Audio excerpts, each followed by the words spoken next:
Student, स्वागत है आपका स्टडी 24 क्लासेस के इस लेटेस्ट वीडियो में। दोस्तों, आज के लेटेस्ट वीडियो में हम लोग रासायनिक बंधन के बारे में पढ़ने वाले हैं। रासायनिक बंधन से पहले हम लोग विद्युत धनात्मक और विद्युत ऋणात्मक तत्वों के बारे में जान जाते हैं कि ये क्या है, ये तत्व क्या होती है, इसके बारे में जान जाएंगे तो फिर रासायनिक बंधन शुरू करेंगे। इसे लास्ट क्लास में हम लोग धनायन की विशेषताएं और ऋणायन की विशेषताएं पढ़े थे। यदि आप लोग वो क्लास नहीं किए तो कृपया करके वो क्लास कर लीजिए, फिर ये क्लास समझ में आएगी। तो चलिए दोस्तों, बिना देर किए हुए क्लास को स्टार्ट करते हैं। सबसे पहले ये समझेंगे कि विद्युत धनात्मक तत्व क्या होती है। तो विद्युत धनात्मक तत्व क्या होती है, इसके बारे में हम लोग समझते हैं। जैसे मेरा एक तत्व लेते हैं सोडियम। सोडियम सोडियम की परमाणु संख्या होती है 11 और सोडियम का इलेक्ट्रॉनिक विन्यास 2, 8, 10, 11 होती है। तो सोडियम क्या करता है, अपना अष्टक पूरा करने के लिए एक इलेक्ट्रॉन को त्याग देता है। तो जब एक इलेक्ट्रॉन को त्याग दे देगा तो यहाँ पर इसका अष्टक पूरा हो जाएगा। अपना अष्टक पूरा करने के लिए ये एक इलेक्ट्रॉनों को त्याग कर देता है। तो जब हम आपको बताए हैं कि कोई भी तत्व जब किसी इलेक्ट्रॉन को त्यागता है तो उस पर प्लस चार्ज आती है। कौन चार्ज आती है? प्लस चार्ज आती है। और जब प्लस चार्ज आती है तो हम लोग बोलते हैं कि ये जो मेरा तत्व है, ये तत्व अपने इलेक्ट्रॉन को त्याग करके यहाँ पर धनायन में बदल जाती है। कौन सा में बदल जाती है? धनायन में। इस पर जो आयन होती है वो धनायन होती है। तो सोडियम क्या करती है सोडियम की परमाणु संख्या 11, इसके इलेक्ट्रॉनिक विन्यास 2, 8, 1, एक इलेक्ट्रॉन को त्याग कर यहाँ पर धनायन में परिवर्ती हो जाती है। तो धनायन में जब परिवर्ती हो जाती है, इसी को हम लोग विद्युत धनात्मक तत्व कहते हैं। क्या कहते हैं? विद्युत धनात्मक तत्व। सोडियम का पहले परमाणु संख्या 11 था, इसका इलेक्ट्रॉनिक विन्यास 2, 8, 1। तो जब हम बताएं एक इलेक्ट्रॉन को यहाँ पर त्याग कर देगा, तो एक इलेक्ट्रॉन पर त्याग करता है तो उस पर प्लस चार्ज आ जाती है। जब प्लस चार्ज आएगी तो इसे बोलेंगे कि ये धनायन बन गया है। और इसी धनायन को, इसी सोडियम आयन को हम लोग विद्युत धनात्मक तत्व कहते हैं। क्या कहते हैं? विद्युत धनात्मक तत्व। चलिए विद्युत धनात्मक तत्व की परिभाषा को हम लोग देख लेते हैं। यहाँ पे लिखे है विद्युत धनात्मक तत्व की परिभाषा को कि जिन तत्वों के परमाणु आसानी से इलेक्ट्रॉनों को त्याग करके क्या करता है, इलेक्ट्रॉनों को त्याग करके धनायन में बदल जाने की प्रवृत्ति रखता है, उसे विद्युत धनात्मक तत्व कहलाते हैं। क्या कहलाते हैं? विद्युत धनात्मक तत्व। एग्जाम्पल में देखिए, एग्जाम्पल में लिए हैं 12, जिसकी परमाणु संख्या है, तत्व है मैग्नीशियम। तो परमाणु संख्या 12, इसका इलेक्ट्रॉनिक विन्यास 2, 8, 10, 2, 12, इसकी परमाणु संख्या 12, इलेक्ट्रॉनिक विन्यास ये है। तो मैग्नीशियम भी क्या करेगा, अपना अष्टक पूरा करने के लिए ये 2 इलेक्ट्रॉनों को त्याग दे देगा। तो यहाँ पर इसका अष्टक पूरा हो जाएगा। तो मैग्नीशियम क्या करता है, 2 इलेक्ट्रॉनों को त्याग करके यहाँ पर अष्टक अपना पूरा कर लेता है। और यहाँ पे जो Mg2+ बना है, ये तत्व को हम लोग विद्युत धनात्मक तत्व कहते हैं। क्या कहते हैं? विद्युत धनात्मक तत्व। मैग्नीशियम क्या किया है, अपने 2 इलेक्ट्रॉनों को त्याग करके यहाँ पे जो प्लस चार्ज लाया है, ये धनायन में प्रवृत्ति हो गया है। तो ये तत्व को हम लोग विद्युत धनात्मक तत्व कहते हैं। चलिए दोस्तों, अब हम लोग विद्युत ऋणात्मक तत्व की ओर बढ़ते हैं। विद्युत ऋणात्मक तत्व में ये समझते हैं, जैसे हम एक तत्व लेते हैं, एग्जाम्पल से पहले समझते हैं, क्लोरीन लेते हैं। क्लोरीन जिसकी परमाणु संख्या 17 होती है, और जब इसका इलेक्ट्रॉनिक विन्यास निकालते हैं तो 2, 8, 7, तो 2, 8, 10, 7, 17, इसका इलेक्ट्रॉनिक विन्यास हो गया। तो ये क्या करता है, यहाँ पर अपना अष्टक पूरा करने के लिए किसी और तत्व से एक इलेक्ट्रॉन मांग लेता है। क्या करता है? एक इलेक्ट्रॉन मांग कर यहाँ पर अपना अष्टक पूरा कर लेता है। तो जब एक इलेक्ट्रॉन का मांग लेगा तो यहाँ पर 7 के बदले 8 हो जाएगा, तो इसका अष्टक पूरा हो जाएगा। तो एक इलेक्ट्रॉनों को क्या करता है, ग्रहण करता है। और जब बताया है कि जब कोई तत्व किसी अन्य इलेक्ट्रॉनों को ग्रहण करता है तो उस पर माइनस चार्ज आती है। कौन चार्ज आती है? माइनस चार्ज आती है। और जब माइनस चार्ज आती है तो उस पर आयन आता है, ऋण आयन। क्या आता है? ऋण आयन। तो यहाँ पर ऋणायन आ जाएगी। तो एक इलेक्ट्रॉन को ग्रहण करने पर माइनस चार्ज आई है, मतलब ऋणायन आ गया है। तो ये जो तत्व है, ये तत्व को हम लोग विद्युत ऋणात्मक तत्व कहते हैं। चलिए दोस्तों नोट्स में देख लेते हैं कि विद्युत ऋणात्मक तत्व क्या होता है। विद्युत ऋणात्मक तत्व जिन तत्वों के परमाणु आसानी से इलेक्ट्रॉन ग्रहण करके ऋणायन में बदल जाने की प्रवृत्ति रखते हैं वे विद्युत ऋणात्मक तत्व कहलाते हैं। जैसे क्लोरीन, क्लोरीन की परमाणु संख्या 17, इसका इलेक्ट्रॉनिक विन्यास 287। तो यहाँ पर क्या करता है, किसी और तत्व से एक इलेक्ट्रॉन ग्रहण कर, और जब एक इलेक्ट्रॉनों को ग्रहण कर लेगा तो इस पर जो चार्ज आया है तो इसे बोलेंगे ऋणायन। तो इस तत्व को हम लोग विद्युत ऋणात्मक तत्व कहते हैं। क्यों कहते हैं? क्योंकि यहाँ पर एक इलेक्ट्रॉनों को ग्रहण किया है, ग्रहण करने पर इस पर ऋणायन आई है, तो ऐसे तत्वों को हम लोग विद्युत ऋणात्मक तत्व कहते हैं। चलिए दोस्तों हम लोग को विद्युत धनात्मक तत्व, विद्युत ऋणात्मक तत्व समझ गए हैं। अब हम लोग रासायनिक बंधन को शुरू करते हैं। चलिए रासायनिक बंधन को अब हम लोग शुरू करते हैं कि रासायनिक बंधन क्या होता है। तो ये रहा मेरा रासायनिक बंधन। रासायनिक बंधन समझने से पहले हम एक रफ पेज में इसके बारे में समझने का प्रयास करते हैं कि रासायनिक बंधन होता क्या है। यहाँ पर हम एक रफ पेज लिए हैं।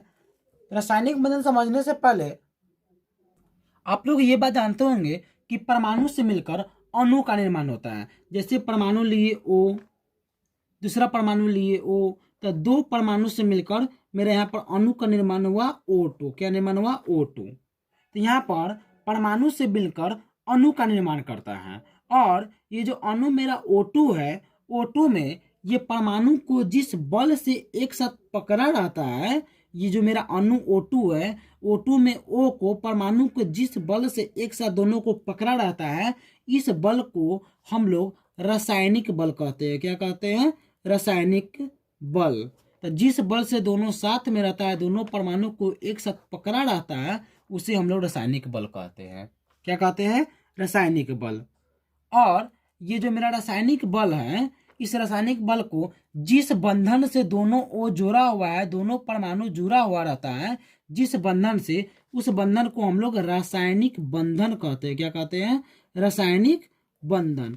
इसके बारे में धीरे धीरे आगे जब हम पढ़ते जाएंगे, रासायनिक बंधन के प्रकार, रासायनिक बंधन का एक एक पूरा अभिक्रिया पढ़ते जाएंगे, तो उस समय रासायनिक बंधन की परिभाषा और क्लियर होगी। लेकिन अभी यहाँ पर यही रखिए, याद रखिए कि यहाँ पर जिस बंधन से बंधा हुआ है, उस बंधन को हम लोग रासायनिक बंधन कहते हैं। चलिए अब इसको नोट्स में परिभाषा देखते हैं कि रासायनिक बंधन की परिभाषा क्या है। तो यहाँ पर रासायनिक बंधन को इंग्लिश में केमिकल बॉन्डिंग भी कहते हैं। इसका परिभाषा है वह रासायनिक बल, जो आपको रासायनिक बल का मैंने बताया है, वही वह रासायनिक बल जो किसी अणु में परमाणुओं को एक साथ बांध कर रखता है। क्या करता है? एक साथ बांध कर रखता है, उसे हम लोग रासायनिक बंधन कहते हैं, रासायनिक बंधन कहलाता है। तो वह रासायनिक बल जो किसी अणु में परमाणु को एक साथ बांध कर रखता है, रासायनिक बंधन कहलाता है। रासायनिक बंधन का आप परिभाषा समझ में आ गया होगा। चलिए अब हम इसे नेक्स्ट पेज में देखते हैं, रासायनिक बंधन के आगे देखते हैं कि क्या है।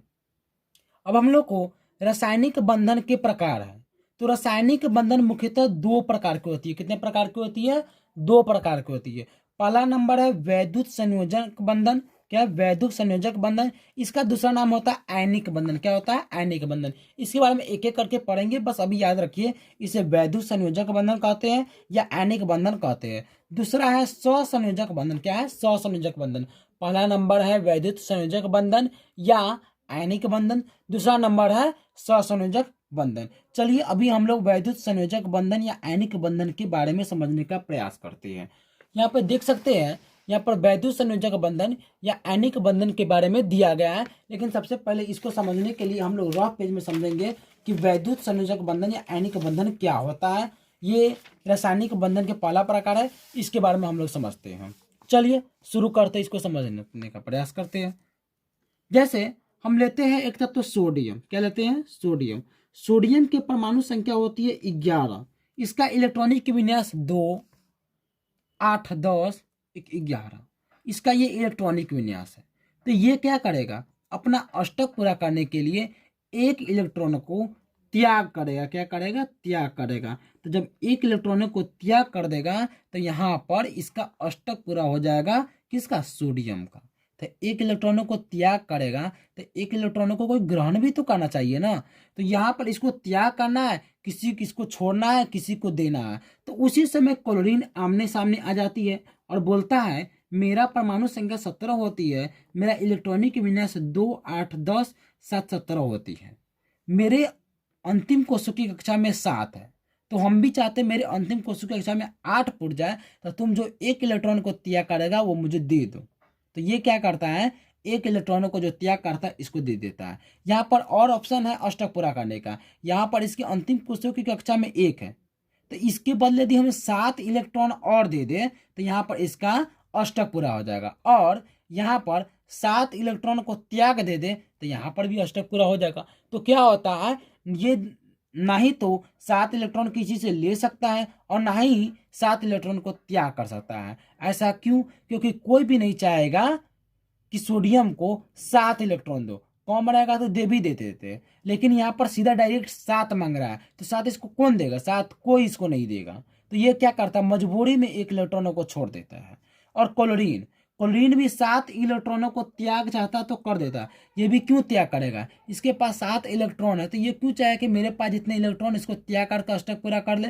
या इस यही चाहेगा ना कि मेरे अंतिम कक्षा में एक और आ जाता तो अष्टक पूरा कर लेते। तो ये सोचता है कि हम जो 1 इलेक्ट्रॉनों को त्याग करते तुम अपने पास रख लो तो मेरा भी अष्टक पूरा हो जाएगा, और ये भी सोचता है कि जब तुम मुझे दे दोगे तो मेरा भी अष्टक पूरा हो जाएगा। तो ये त्याग करता है तो इस पर प्लस चार्ज, ये ग्रहण करता है तो माइनस चार्ज। तो यहाँ पर क्या कर रहा है, ग्रहण कर रहा है। तो ये 1 इलेक्ट्रॉनों को त्याग करके ये 1 इलेक्ट्रॉनों को ग्रहण करता है, तो इसका भी अष्टक पूरा हो जाती है, इसका भी अष्टक पूरा हो जाती है। तो क्या होती है, जब 1 इलेक्ट्रॉनों को त्याग करेगा इस पर कौन सा चार्ज आएगा, प्लस चार्ज आएगा, सोडियम प्लस। और क्लोरीन जब 1 इलेक्ट्रॉनों को ग्रहण करेगा तो इस पर माइनस चार्ज आ जाएगी, क्या आएगी, माइनस चार्ज। तो ये सोडियम प्लस, ये सोडियम प्लस और ये क्लोरीन माइनस दोनों आमने सामने आ जाएगी, और जब दोनों सामने सामने आ जाएगी तो बनाएगा सोडियम क्लोराइड। क्या बनाएगा, सोडियम क्लोराइड बनाती है। जब 1 इलेक्ट्रॉनों को त्याग करता है, 1 ग्रहण करता है, तो दोनों में दोस्ती हो जाती है, दोनों आमने सामने आ जाती है और इसका नाम होता है सोडियम क्लोराइड, इसका नाम होती है। समझ में आ गई होगी। और इसी बंधन को हम लोग वैद्युत संयोजक बंधन या आयनिक बंधन कहते हैं। यहाँ पर आयन में चेंज होकर यहाँ पर जो बंधन किया है इसे हम लोग वैद्युत संयोजक बंधन या आयनक बंधन कहते हैं। चलिए इसका परिभाषा हम लोग देख लेते हैं क्या है।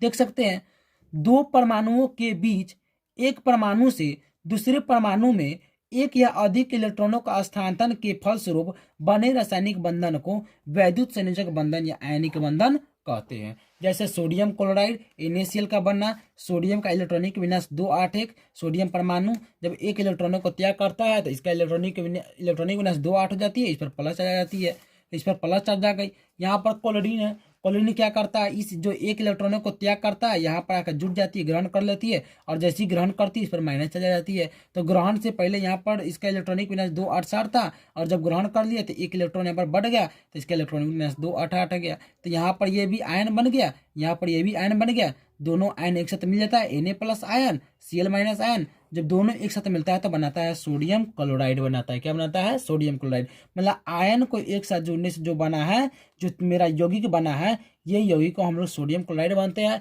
इसी का नाम है आयनिक बंधन। क्या नाम है, आयनिक बंधन या वैद्युत संयोजक। वैद्युत संयोजक या आयनिक बंधन इसी का नाम है। समझ में आ गई होगी कि आयनिक बंधन या वैद्युत संयोजक क्या है। चलिए अब हम लोग नेक्स्ट पेज में एग्जाम्पल नंबर 2 देखते हैं।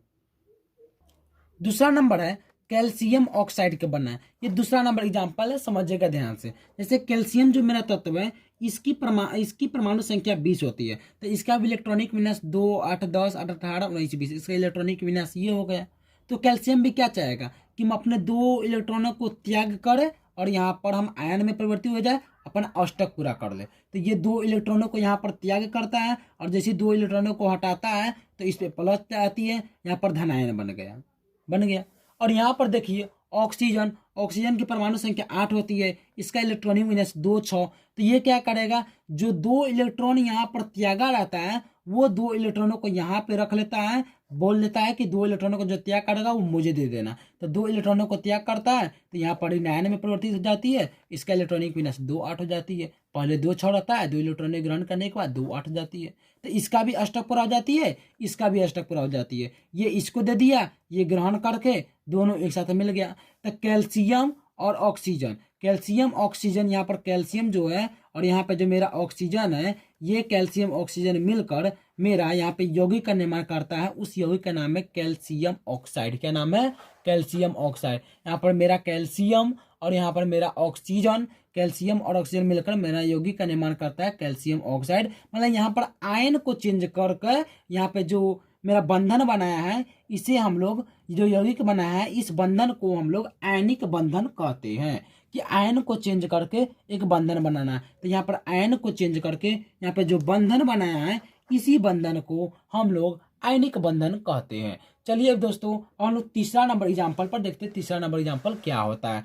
तीसरा नंबर एग्जाम्पल सोडियम मोनोऑक्साइड का बनना। देखिए ध्यान से, जैसे सोडियम की परमाणु संख्या 11, इसका इलेक्ट्रॉनिक विन्यास 281। तो सोडियम क्या करता है? एक इलेक्ट्रॉनों को त्याग कर देता है, और जैसे ही त्याग करता है तो एक इलेक्ट्रॉनों को त्याग कर देता है, तो इस पर प्लस चार्ज आ जाती है। कितने क्या कौन सा आ जाती है? Plus charge. तो ये एक सोडियम की बात होती है।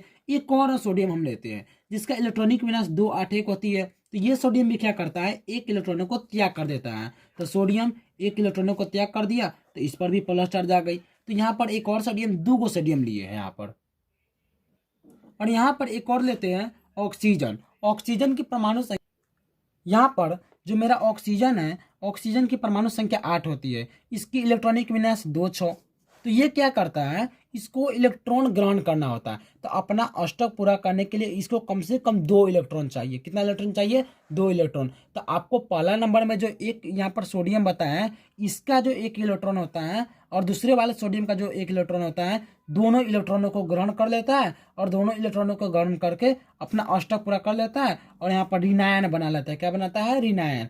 तो यहाँ पर एक सोडियम ये, एक सोडियम ये, तो 2 सोडियम। तो यहाँ पर सोडियम 2 ले लिए, Na2। और यहाँ पर जो ऑक्सीजन है, यहाँ पे ऑक्सीजन है, तो सोडियम 2 ऑक्सीजन। तो यहाँ पर मतलब अपने आयन को चेंज करके यहाँ पे जो यौगिक बनाया है, यहाँ पे सोडियम 2 ऑक्सीजन, यहाँ पे जो यौगिक बनाया है, उस यौगिक का नाम है सोडियम मोनोऑक्साइड। क्या नाम है? Sodium monoxide. मतलब यहाँ पर सोडियम, एक सोडियम तो पहले वाला हो गया, दूसरा सोडियम बाद वाला हो गया, दोनों सोडियम मिलकर Na2 बनाया और यहाँ पे ऑक्सीजन बना लिया, तो सोडियम मोनोऑक्साइड बनाया। अपने आयन को चेंज करके यहाँ पे जो बंधन बनाया है, इस बंधन को जो यौगिक बना है, इसे हम लोग सोडियम मोनोऑक्साइड कहते हैं। चलिए दोस्तों अब हम लोग नेक्स्ट पेज में आगे देखते हैं कि क्या है। आप लोगों को आयनिक बंधन के बारे में समझ में आ गया होगा कि आयनिक बंधन क्या होता है। अब हम लोग को परिवर्तनशील वैद्युत संयोजकता के बारे में पढ़ना है कि ये कैसा संयोजकता होती है। चलिए दोस्तों इसके बारे में समझने का प्रयास करते हैं। जैसे हम एक एग्जाम्पल लेते हैं कॉपर। क्या लेते हैं? कॉपर। कॉपर की परमाणु संख्या होती है 29। क्या होती है? 29। इसका इलेक्ट्रॉनिक विन्यास 2 8 10 8 18 19 20 8 28 1 29। इसकी ये परमाणु संख्या 29। इसकी इलेक्ट्रॉनिक विन्यास ये होती है कॉपर की। तो आप लोग यहाँ पर देख सकते हैं कि जो मेरा ये कॉपर है, अपना अष्टक पुराने के लिए ये चाहेगा तो अपने अंतिम कोशों की कक्षा में एक इलेक्ट्रॉनों को ग्रहण करके भी अपना अष्टक पूरा कर सकता है, या एक इलेक्ट्रॉनों को त्याग करके भी अष्टक पूरा कर सकता है। मतलब अपने अंतिम कोशिका कक्षा में जो संयोजकता है उसको चेंज करके, मतलब एक बढ़ाकर या एक घटाकर भी अपना अष्टक पूरा कर सकता है। तो ऐसे संयोजकता को हम लोग परिवर्तनशील वैद्युत संयोजकता कहते हैं। चलिए इसको हम लोग नोट्स में पढ़ लेते हैं। आप लोग यहाँ पर एग्जाम्पल में भी देख सकते हैं कि जो मेरा कॉपर है, कॉपर की परमाणु संख्या 29 होती है। इसकी इलेक्ट्रॉनिक विन्यास ये होती है, ये चाहे तो एक को त्याग करके या एक ग्रहण करके अपना अष्टक पूरा कर सकता है। जैसे देख सकते हैं यहाँ पर या तो एक को त्याग या ग्रहण करके अष्टक बना सकता है। इसे हम लोग परिवर्तनशील वैद्युत संयोजकता कहते हैं। बहुत से तत्व विभिन्न यौगिक में भिन्न भिन्न वैद्युत संयोजकता प्रदर्शित करते हैं। ये तथ्य परिवर्तनशील वैद्युत संयोजकता कहलाते हैं या कहते हैं। समझ में आ गई होगी। चलिए अब हम लोग देखते हैं। अभी हम लोग जो आयनिक यौगिक या वैद्युत संयोजक के बारे में पढ़े थे, अब उसकी हम लोग विशेषताएं के बारे में पढ़ेंगे कि इसकी क्या क्या विशेषताएं होती हैं। पहला नंबर में है कि ये यौगिक धन और ऋण आवेश युक्त आयनों के बने होते हैं। जैसे सोडियम क्लोराइड अभी जो बनाए थे NaCl, Na क्या करता है? अपने एक इलेक्ट्रॉन को त्याग करके इस पर धनायन बनती है। क्लोरीन क्या करती है? एक इलेक्ट्रॉन को ग्रहण करके इस पर ऋण आयन बनती है। तो ये धन और ऋण आयन किसे ये बने होते हैं, ये यौगिक यहाँ पर ये धन से और ऋण से ये आयन से बने हुए हैं, ये सोडियम क्लोराइड।